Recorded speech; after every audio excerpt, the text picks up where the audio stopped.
Good morning, 6th class. My name is Mandeep Kaur, teacher of Guru Hargobind Public High School, Fatehgarh. This is part 2 video for your first chapter of history. The chapter name is When, Where and How. So let us continue with the chapter. First topic is time and dates in history. हाँ जी, ਜਿਹੜੀਆਂ Times ਤੇ dates ਆਪਾਂ history ਦੀਆਂ study ਕਰਦੇ ਹਾਂ ਉਹ ਕਿੱਦਾਂ ਆਉਂਦੀਆਂ ਨੇ। ਕਹਿੰਦੇ in history it is important to learn how to tell the dates of significant events.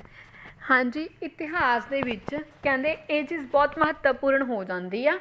ਠੀਕ ਹੈ ਜੀ, ਕਿ ਜਿਹੜੀਆਂ ਡੇਟਸ ਹੁੰਦੀਆਂ ਨੇ ਮਹੱਤਵਪੂਰਨ ਆਈਆਂ ਹੁੰਦੀਆਂ ਨੇ ਉਹਨਾਂ ਨੂੰ ਆਪਾਂ ਨੇ ਕਿੱਦਾਂ ਦੱਸਣਾ।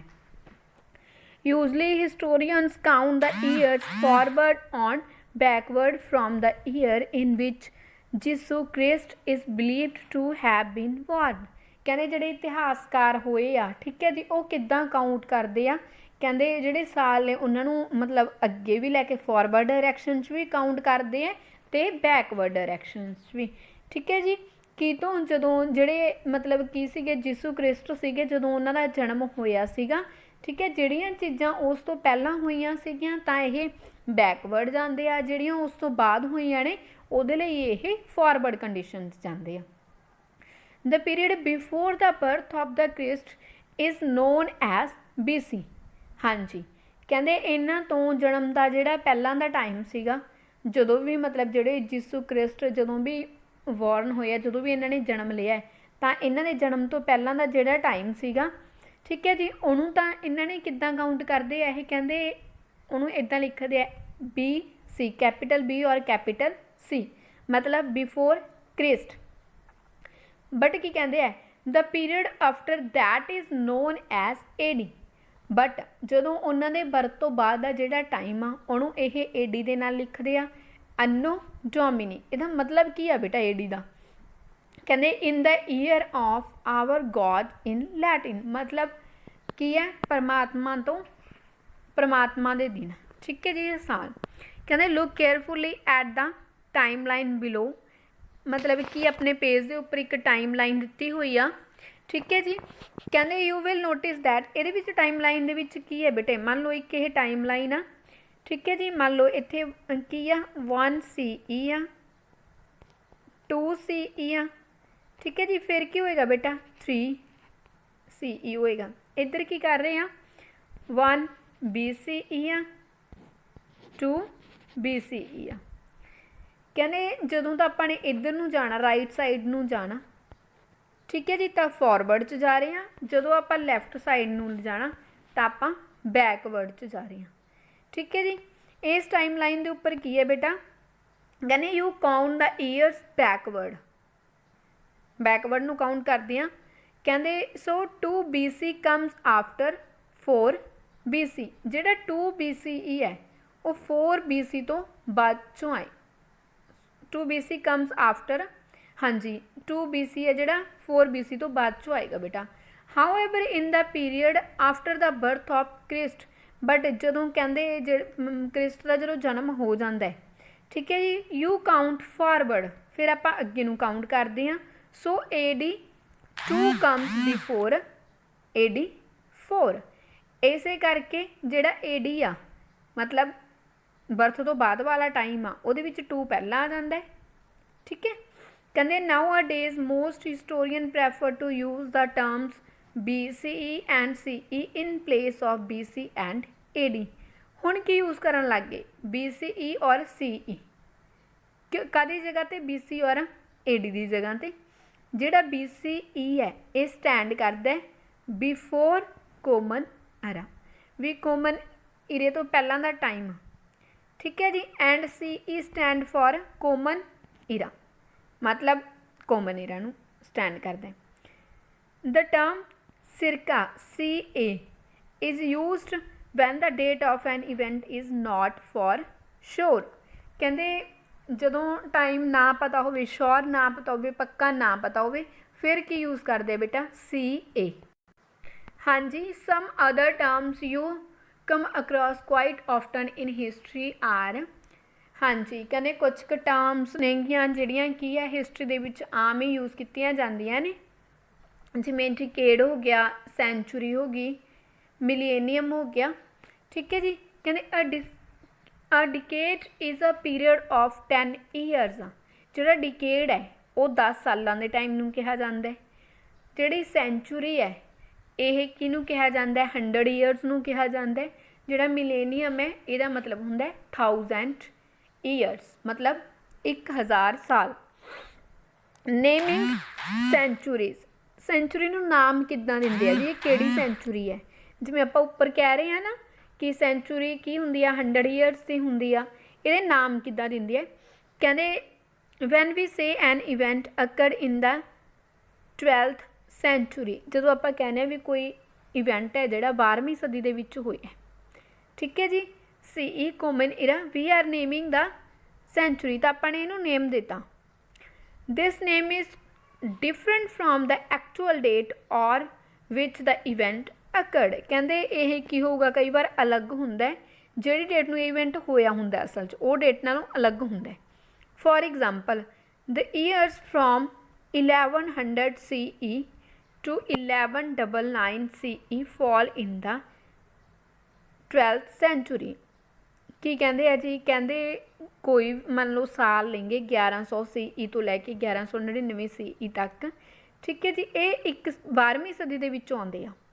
We say India become independent in 20th century. आपां कहने नहीं कि जिहड़ा भारत आ 20वीं सदी दे विच की होया ही आज़ाद होया, बट 20वीं जिहड़ी सदी है बेटा, ठीक है, एग्जैक्ट टाइम की सी 1947। ठीक है। हाँ जी। की कहते you live in the 21st century, कहते तुसी 21st सेंचुरी च रहने हो। कहते चाहे थो द ईयर मे बी 2010 और 2007, चाहे वो 2010 का टाइम है बेटा, चाहे वो 2007 का टाइम है। ठीक है जी। वो केड़ा है, वो 21वीं सदी आ। For example 1446 CE is said to be 15th century. ठीक है जी। 1446 नूं आपां 15वीं सेंचुरी कहांगे बेटा, 15वीं सदी कहांगे। And 361 BCE is in the 4th century BCE। हाँ जी। जिहड़ा 361वां साल है, ठीक है जी, जिन्हों इन्होंने किहदा नाम दिता होया है BCE, मतलब बिफोर कॉमन एरा, उन्होंने आपां 4th सेंचुरी कहांगे। नैक्सट है the geographical framework. Geographical framework दे विच की आउंदा है, इंडिया की मतलब हिस्टरी की जिहड़ी जियोग्राफी है वो आ जाती है। कहने the geography of a land often has a powerful impact on its history. कई बार की हुंदा है जी, किसी की जिहड़ी भूगोलिक स्थिति हुंदी है, जियोग्राफी हुंदी है बेटा भूगोलिक स्थिति आ जाएगा, कहते वह पावरफुल इंपैक्ट हुंदा है, बहुत ही शक्तिशाली इंपैक्ट हुंदा है हिस्टरी के उपर। Geography was one of the important factors that influenced the location of early settlements around the world। की कहते हैं जी, कहते जी जियोग्राफी है जी भूगोलिक स्थिति है वो की है बहुत महत्वपूर्ण फैक्टर है, एक बहुत ही महत्वपूर्ण तत्थ आ जिन्हें की किया होया जिहड़े इहदे आले दुआले दी जिहड़ियां सैटलमेंट सीगियां जिथे लोग रहिंदे सी उन्होंने की किया होया सी, इंपैक्ट उहते प्रभाव पाया होया सी। ऑल द अर्ली सिविलाइजेशनस, मतलब जिहड़ी पहला सभ्यता हुईयां नहीं, सिविलाइजेशन मतलब हुंदा बेटा सभ्यता, नेमली दोज ऑफ इजिप्ट, चाहे वो इजिप्ट दी है, चाहे मीजोपोटामिया सीगी, चाहे इंदस दी सीगी, या फिर चाइना दी है। ठीक है जी। Were located in and around river valleys, वो सारियां चाहे तो कह लो भी रिवर वैलीज दे विच सीगियां, नदियां घाटियां दे विच सी, या फिर इन्हां दे आले दुआले सी। Locate this place on a map of the world, कहते इनू संसार के मैप के उपर दिखाओ। हुण आपां सुनते हैं कि जिहड़ियां मतलब जिन्नियां भी हैगियां ने सभ्यतावां, चाहे इन्होंने कहा भी चाहे वो इजिप्ट दी है, चाहे मीजोपोटामिया है, चाहे इंदस दी हैगी आ, वो सारियां कित्थे मिलदियां ने, नदियां घाटियां दे कोल वेखण नूं मिलदियां ने जिथे मतलब की सी पानी सी।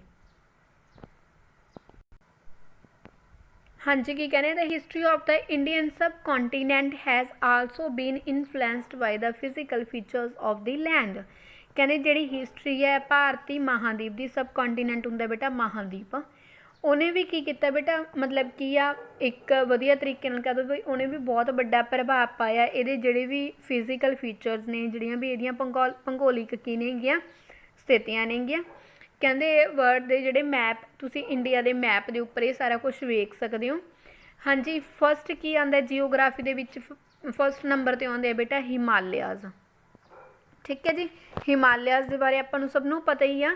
As you can see in the map, ਕਹਿੰਦੇ ਜਿਵੇਂ ਤੁਸੀਂ ਮੈਪ ਦੇ ਵਿੱਚ ਵੇਖ ਰਹੇ ਹੋ, ਤੁਹਾਡੇ ਨੈਕਸਟ ਪੇਜ 'ਤੇ ਮੈਪ ਬਣਿਆ ਹੋਇਆ। The immensely high range of Himalaya stretch across the north of India, ਕਿ ਭਾਰਤ ਦੇ ਜਿਹੜੇ ਉੱਤਰ ਵਾਲੀ, ਨਾਰਥ ਹੁੰਦਾ ਉੱਤਰ ਵਾਲੀ ਜਿਹੜੀ ਮਤਲਬ ਦਿਸ਼ਾ ਹੈ, ਉਹਦੇ ਵਿੱਚ ਕੀ ਨੇ ਹਿਮਾਲਿਆ ਪਰਬਤ ਨੇਗੇ। ਸਟ੍ਰੈਚ ਦਾ ਮਤਲਬ ਹੁੰਦਾ ਖਿੰਡੇ ਹੋਏ ਜਾਂ ਖਿਲਰੇ ਹੋਏ। They have acted as a barrier against invading forces from the north. Invading ਦਾ ਮਤਲਬ ਹੁੰਦਾ ਹੈ ਹਮਲਾਵਰ, ਜਿਹੜੀ ਕੀ ਕਰਨ ਆਉਂਦੀ ਹੈ, ਤੇ ਹਮਲੇ ਕਰਨ ਆਉਂਦੀ ਆ, ਲੜਾਈਆਂ ਕਰਨ ਆਉਂਦੀ ਹੈ। ਉਹਨਾਂ ਲਈ ਇਹ ਇੱਕ ਬੈਰੀਅਰ ਦਾ ਕੰਮ ਸੀਗੇ, ਕਿਉਂਕਿ ਹਿਮਾਲਿਆ ਪਰਬਤ ਇੰਨੇ ਉੱਚੇ ਨੇਗੇ, ਹਮਲਾਵਰਾਂ ਲਈ ਈਜ਼ੀ ਨਹੀਂ ਹੈਗਾ।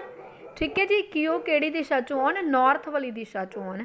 However, people have travelled in and out of India freely through low-lying points called passes along the north-western portions of the Himalaya। ਪਰ ਲੋਕ ਸੀਗੇ ਜਿਹੜੇ ਮਤਲਬ ਕੀ ਕਰਦੇ ਸੀ, ਇੰਡੀਆ ਦੇ ਵਿੱਚ ਆਉਂਦੇ ਸੀਗੇ ਜਾਂ ਫਿਰ ਇੰਡੀਆ ਤੋਂ ਬਾਹਰ ਜਾਂਦੇ ਸੀਗੇ। ਠੀਕ ਹੈ ਜੀ, ਉਹ ਲੋ ਲੇਇੰਗ ਪੁਆਇੰਟਸ ਦੇ ਥਰੂ ਆਉਂਦੇ ਤੇ ਹੁੰਦਾ ਨਾ, ਪਹਾੜੀਆਂ ਦੇ ਨੀਚੋਂ ਦੀ ਰਸਤੇ ਬਣੇ ਹੁੰਦੇ ਆ, ਜਿਨ੍ਹਾਂ ਨੂੰ ਪਾਸਿਸ ਦਾ ਨਾਮ ਇਹਨਾਂ ਨੇ ਦਿੱਤਾ ਹੋਇਆ। ਕਹਿੰਦੇ ਇਹ ਉੱਤਰ ਪੱਛਮ ਜਿਹੜੀ ਮਤਲਬ ਹਿੱਸੇ ਨੇਗੇ ਹਿਮਾਲਿਆ ਦੇ, ਉਹਨਾਂ ਹਿੱਸਿਆਂ ਦੇ ਵਿੱਚ ਦੀ ਇਹ ਆਉਂਦੇ ਸੀ। While many of these people were traders and travellers, but ਕਿ ਮਤਲਬ ਜਿਹੜੇ ਵਪਾਰੀ ਸੀਗੇ ਉਹ ਹੁੰਦੇ ਸੀਗੇ, ਜਾਂ ਫਿਰ ਕਹਿ ਲਓ ਜਿਹੜੇ ਯਾਤਰੀ ਨੇ ਉਹ ਸੀਗੇ, ਜਾਂ ਫਿਰ ਕਹਿ ਲਓ ਵੀ ਹਮਲਾਵਰ ਨੇਗੇ। ਕਹਿੰਦੇ ਆਲਸੋ ਹੈ ਐਂਟਰਡ ਇੰਡੀਆ ਥਰੂ ਦੀਸ ਪਾਸਿਸ। ਇਹ ਸਾਰੇ ਕਿੱਥੋਂ ਦੀ ਪਾਸ ਕਰਦੇ ਸੀ, ਕਿੱਥੋਂ ਦੀ ਆਉਂਦੇ ਸੀ, ਕਿਹੜੇ ਰਸਤਿਆਂ, ਪਾਸਿਸ ਬੇਟਾ ਰਸਤਿਆਂ ਦਾ ਨਾਮ ਹੀ ਹੈ। ਠੀਕ ਹੈ ਜੀ, ਇਹ ਸਾਰੇ ਇਹਨਾਂ ਰਸਤਿਆਂ ਦੇ ਥਰੂ ਆਉਂਦੇ ਸੀਗੇ।